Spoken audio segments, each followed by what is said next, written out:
الله الرحمن الرحیم. السلام علیکم ورحمت الله. تاسو ته د بار مل نه چا سره لیږلي دي یا په اندروني ملک کې د بار ښار نه تاسو ته څه سامان چا رالیږلی دی یا ستاسو بل څه ضروري ډاکومنټ دي، رول نمبر سلیپ دی یا د جاب دپاره څه اپوینټمنټ لیټر دی یا نور داسې هم دستاویز دي، خو هغه تاسو ته ډاکخانې والا یا ټي سی ایس یا ګوډ کیریجز والا په ټایم نه دي را رسولي. نو په ځای د دې چې ته جنګ وکړې، ته شر وکړې، ته هسې واویلا جوړه کړې، ښه خبره دا ده چې ته د دې لپاره قانون زده کړې. قانون تا ته ډېره زیاته اسانه او ډېره ښه لار ښیي. که چېرې تا ته چا سامان را لېږلی دی او هغه تا ته په ټایم نه دی را رسېدلی یا تا چا ته سامان لېږو هغه ته په ټایم نه دی رسېدلی، نو دا کیریجز آف ګوډز ایکټ 1872 د هغې سیکشن 9 ډېر په اسانه باندې دا تا ته ښیي چېرې څومره نقصان شوی دی. دا نقصان به دغه اداره که ټي سی ایس والا دي، که ډاکخانې والا دي، که هغه ګوډز کیریجز والا دي، دا به دې تاله پوره کوي. دغه شانتې زموږ سره کنزیومر پروټیکشن ایکټ 1997 هغه موږ ته دا ښیي چې که فرض کا ستا سامان دا په ټایم چا نه دی رسولی او یا تا ته چا رالیږه او تا ته په ټایم نه دی را رسېدلی، نو د هغې سیکشن 8 د دې ادارې نه ستا ټول هرجانه اخیستی شي چې ستا څومره نقصان او تاوان شوی دی او 10 لکه روپۍ په دوی باندې جرمانه لګولی شي او کم سرویسز فیس چې دی دا تا ته واپس کولی شي. او دغه شانتې کله چې ته څه سامان لیږي نو دا ډاکخانه یا دا ټي سی ایس تا ته یو رسید درکوي. دا رسید په اصلي کې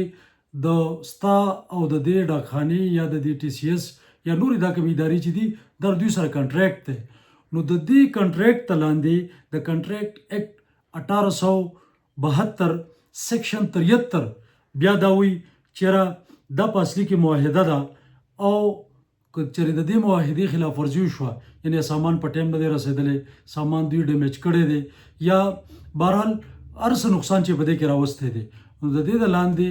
دا اداره، دا ډاکخانه، دا ټي سی ایس هره سامان وړو والا چې دا په اصلي کې باونډ ده چې دا تا ته هرجانه درکړي. په دې حواله سره د هانریبل سپریم کورټ په 2016 کې یو ډېر بهترین ججمنټ دی چې پاکستان ډاک پوسټ آفیس ورسز محمد شفیع په 1891 پیج باندې دا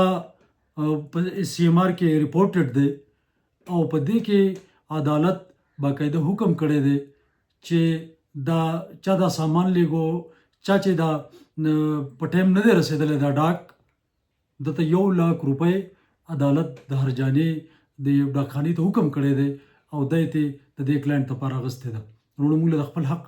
پیژندل پکار دي او چې زه صرف د خپل حق تپوس وکړم انشاءالله تعالی د دې وجې دا اداره، دا ډاکخانه، دا ټي سی ایس، دا نور ادارې دا به ټیکېږي چېرې دا شهریان راځي او د خپل حق تپوس کوي. انشاءالله په دې تپوس باندې تاسو ځان کړوئ به چېرې زه به پلاني ځای ته درخواست وړم، وکیلانو له به ځم، عدالت ته به ځم، درخواستونه به ورکوم. خو ښه خبره دا ده چې ستا په دې عمل باندې به آینده دپاره بل سړي ته هم نقصان نه رسي او انشاءالله تعالی ستا ازاله به مو شي. که چېرې مونږ د خپل حق تپوس وکړو نو دا ادارې به مونږ له بلکل خپل حق راکوي، خو مونږ د خپل حق تپوس نه کوو جو ادارې مونږ له حق نه راکوي. وما علینا الا البلاغ.